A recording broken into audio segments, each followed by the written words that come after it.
স্কুলের নাম park institution for girls, শ্যামবাজারি একটি স্কুল। এবং কালকে সন্ধ্যের থেকে দেখা যায় আর.জি. কর হাসপাতালে একের পর এক ছাত্রীরা, সেই স্কুলের ছাত্রীরা আসতে আরম্ভ করে। তাদের সিমটমস পেটে ব্যথা, বমি বমি ভাব এবং জ্বর। এবং সেরকম ভাবে কালকে রাত্রির অবধি দেখা যায় প্রায় 24-25 জন অ্যাডমিটেড হন। এবং কালকে রাত্রির বেলায় কিন্তু একেবারে স্বাস্থ্যমন্ত্রী তিনি ভিজিট করেন এই হাসপাতালে। অর্থাৎ কি জন্য এই ঘটনা ঘটেছে বা কেন এদের এইরকম সমস্যা দেখা যাচ্ছে এবং তাদের কি ট্রিটমেন্ট চলছে, অভিভাবকদের সাথে কথা বলেন এবং সেরকম ভাবে তিনি আশ্বস্ত করেন যে সেখানে কিন্তু এই পার্টিকুলার পুরো ব্যাপারটা নিয়ে স্কুলে পৌঁছবে স্বাস্থ্য ভবনের টিম এবং দেখা হবে জল থেকে নাকি তাদের খাবার থেকে কি জন্য এই ঘটনা ঘটলো বা কি কারণে এই ধরনের অসুস্থতা। অর্থাৎ এই সমস্ত রোগীরা অর্থাৎ এই ছাত্রীরা কিন্তু একেবারে সেই রোগী হিসেবে এখন চিকিৎসারত রয়েছে একেবারে আর.জি. কর হাসপাতালে।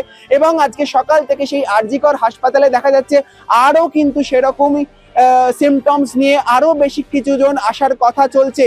এবং ইতিমধ্যেই আমরা দেখতে পাচ্ছি তাদের ট্রিটমেন্ট কিন্তু গতকাল থেকে আর.জি. কর হাসপাতালে চলছে। অনেকেই ভালো আছে বলে শোনা যাচ্ছে, তাদের পরিস্থিতি এখন অবধি স্থিতিশীল। তবে এর মধ্যে বেশ কিছু জন তাদেরকে অবজারভেশনেও রাখা হতে পারে।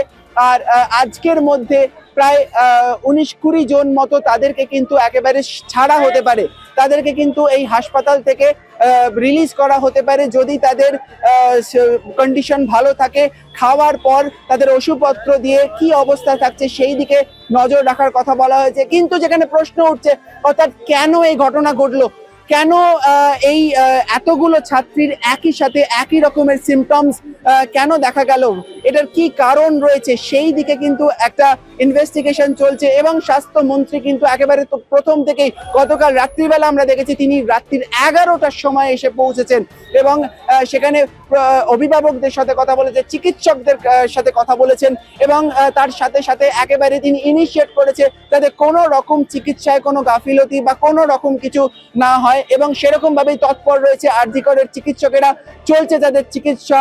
এবং আজকে সকালবেলাও আমরা দেখতে পাচ্ছি, যা শুনতে পাচ্ছি, অর্থাৎ আরো বেশ কিছু ছাত্রীরা কিন্তু তাদেরকে নিয়ে আসা হতে পারে আর.জি. কর হাসপাতালে, সেরকম হাসপাতাল সূত্রে খবর পাওয়া যাচ্ছে।